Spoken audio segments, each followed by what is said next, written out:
The following is a passage from the archived works of Peter Kropotkin, Act for Yourselves, published in 1887 and translated from the original Russian by Andy Karloff. A question which we are often asked is, how will you organise a future society on anarchist principles? If the question were put to Herr Bismarck, or to somebody who fancies that a group of men is able to organise society as they like, it would seem very natural. But in the ears of an anarchist, it sounds very strangely, and the only answer we can give to it is, we cannot organise you. It will depend upon you what sort of organisation you will choose. If the masses continue to cherish the idea that a government can do everything and reorganise economical relations, the growth of centuries, by a few laws, then we may well wait whole centuries until the rule of capital is abolished. But if there is amongst the working classes a strong minority of men who understand that no government, however dictatorial its powers, is able to expropriate the owners of capital, and this minority acquires sufficient influence to induce the workmen to avail themselves of the first opportunity of taking possession of land and mines, of railways and factories, without paying much heed to the talking at Westminster, then we may expect that some new kind of organisation will arise for the benefit of the Commonwealth. That is precisely the task we impose upon ourselves, to bring workmen and workmen's friends to the conviction that they must rely on themselves to get rid of the oppression of capital, without expecting that the same thing can be done for them by anyone else. The emancipation of the workmen must be the act of the workmen themselves. The very words anarchist communism show in what direction society, in our opinion, is already going, and on what lines it can get rid of the oppressive powers of capital and government, and it would be an easy task for us to draw a sketch of society in accordance with those principles.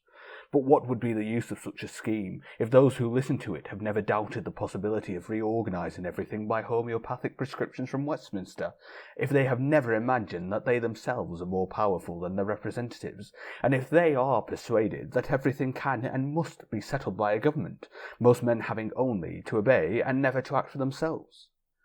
One of the first delusions to get rid of, therefore, is the delusion that very few laws can modify the present economical system as by enchantment.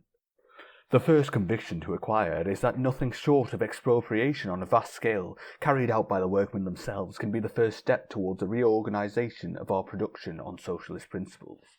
In fact, if we analyse the immense complexity of economical relations existing in a civilised nation, if we take into account the relatively small amount of real workmen in this country and the enormous number of parasites who live on their shoulders and are interested in the maintenance of parasitic conditions, we cannot but recognise that no government will ever be able to undertake the reorganisation of industry unless the people begin themselves to do it by taking possession of the mines and the factories, of the land and the houses. In short, of all those riches which are the produce of their own labour. It is only when the masses of the people are ready to begin expropriating that we may expect that any government will move in the same direction. Surely it will not be the present Parliament which will ever take the initiative in dispossessing the owners of land and capital. Even if the workmen assume a really menacing attitude, our present middle-class rulers will not become socialist. They will try, first, to crush the movement, to disorganise it, and if they are unable to do so, they will do what all governments have done on like occasions. They will try to gain time until the masses, reduced to still more dreadful misery by the increased oppression of industry, will be ready to accept any concessions, however delusive, rather than starve in the streets.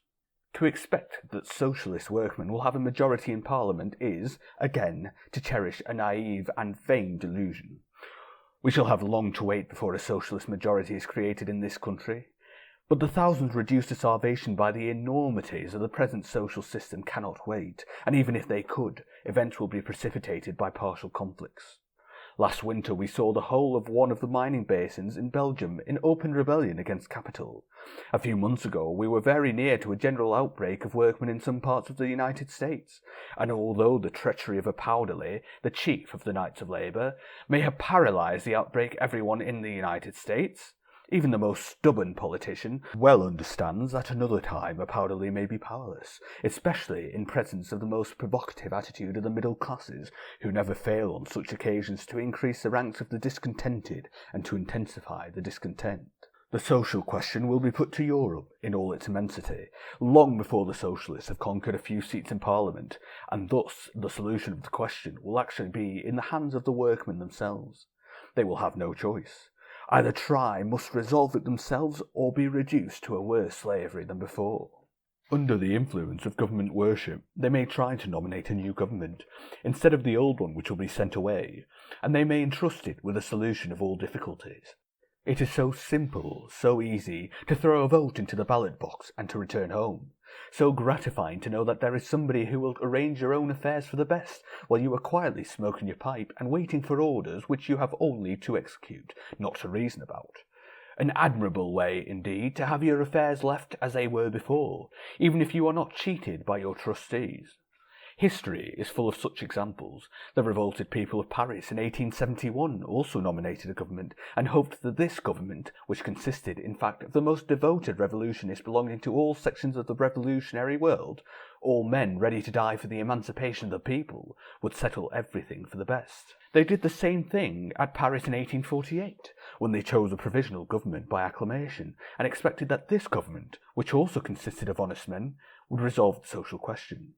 But we know how dreadful was the awakening of the Paris proletarians, and we know by what hecatombs of slaughtered men, women, and children they paid for their confidence.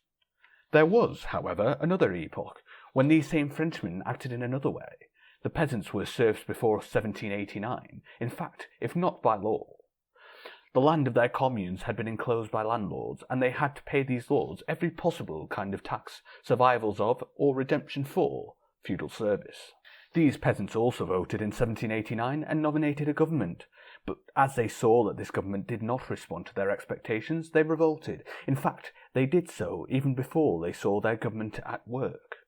They went to the landlords and compelled them to abdicate their rights. They burned the charters where these rights were written down. They burned some of the castles of the most hated nobles. And on the night of the 4th of August, the nobility of France, moved by high patriotic feelings, so the historians say, which feelings were excited by the spectacle of burning castles, abdicated their rights forever. True that 4 days later they re-established the very same rights by imposing a redemption fee, but the peasants revolted again. They even took no notice at all of what the chamber had voted. They took possession of the enclosed lands and began to till them. They paid no redemption taxes. And when the authorities intervened in the name of the sacred law, they revolted against the authority. They revolted, M. Taine says, 6 times in the course of 4 years, and their revolts were so successful that by the end of the 4th year the Convention, the Great Convention, the ideal of all modern Jacobins, moved again by highest patriotic feelings, the middle-class historians say so, finally abolished all feudal rights in 1793 and ordered all papers relating to the feudal epoch to be burnt. But what the historians forget to say is that the rights were already abolished by the peasants, and that most papers dealing with feudal rights were already burned. The terrible revolutionary body thus sanctioned only the accomplished fact. Feudalism was actually no longer in existence. The convention did nothing but pronounce its funeral oration. The workmen of the 19th century probably will not burn the factories, but we fancy that their modes of action will bear a great likeness to those of the French peasants. They will not wait for orders from above before taking possession of land and capital.